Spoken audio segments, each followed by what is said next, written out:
नमस्कार, आपके साथ मैं हूं योगेश राणा। भारत के सबसे अमीर लोगों में शुमार मुकेश अंबानी के घर एंटीलिया के पास विस्फोटक सामग्री से भरी एक स्कॉर्पियो मिली थी।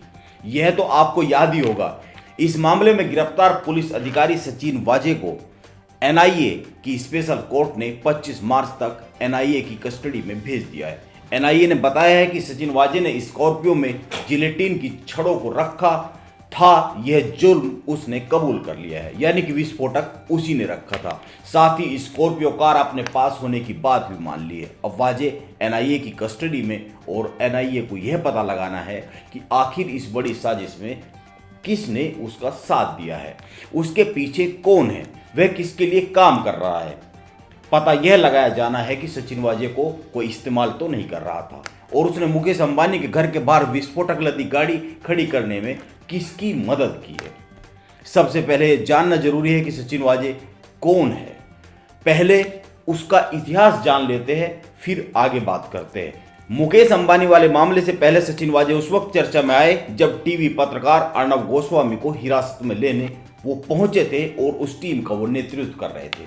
मुकेश अंबानी मामले में गिरफ्तार होने से पहले तक सचिन वाजे मुंबई पुलिस में एनकाउंटर स्पेशलिस्ट के तौर पर मशहूर रहे हैं और वे असिस्टेंट इंस्पेक्टर के पद पर तैनात थे। वे मुंबई पुलिस की क्राइम ब्रांच की इंटेलिजेंस यूनिट के प्रमुख थे। सचिन वाजे पिछले 16 साल से सस्पेंड थे। जून 2020 में मुंबई पुलिस कमिश्नर परमवीर सिंह के नेतृत्व वाली समिति ने उनका निलंबन वापस किया है, यानी कि उनको कुछ ही समय पहले जब अर्नब वाला मामला चला उसके पहले ही उनको लाया गया है। सचिन वाजे मूल रूप से महाराष्ट्र के कोल्हापुर जिले से आते हैं। 1990 में उनका चयन महाराष्ट्र पुलिस में सब इंस्पेक्टर के पद पर हुआ था।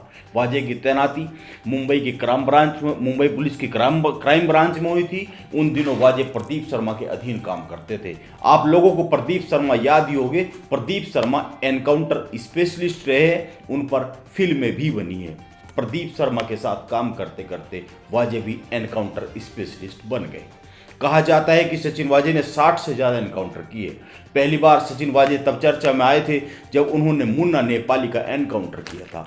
2004 में निलंबन से पहले सचिन वाजे मुंबई पुलिस की क्राइम ब्रांच में तैनात थे। वो निलंबित कैसे हुए ये जान लेना बहुत जरूरी है। बात 2002 की है। इसी साल मुंबई के घाटकोपर में बम धमाका हुआ था। इस मामले में पुलिस ने ख्वाजा यूनुस को गिरफ्तार किया था।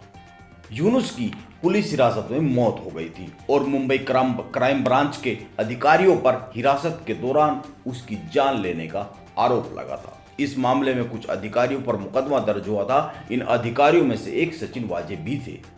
इस हत्या के आरोप में सचिन वाजे को 14 अन्य अधिकारियों के साथ मई 2004 में निलंबित कर दिया गया था, सस्पेंड कर दिया गया था। वाजे ने 2007 में यह जानना बहुत जरूरी है कि वाजे ने 2007 में 3 साल का निलंबन झेलने के बाद महाराष्ट्र पुलिस से इस्तीफा दे दिया था। हालांकि सरकार ने उसका इस्तीफा स्वीकार नहीं किया था। इस्तीफा देने के 1 साल बाद सचिन वाजे ने 2008 में बाला साहब ठाकरे की उपस्थिति में शिवसेना ज्वाइन कर ली थी। शिवसेना के प्रवक्ता के तौर पर वे कई न्यूज चैनल्स में आए हैं, शामिल हुए, डिबेट्स में शामिल हुए। सचिन वाजे को महाराष्ट्र के मुख्यमंत्री उद्धव ठाकरे का बेहद करीबी माना जाता है।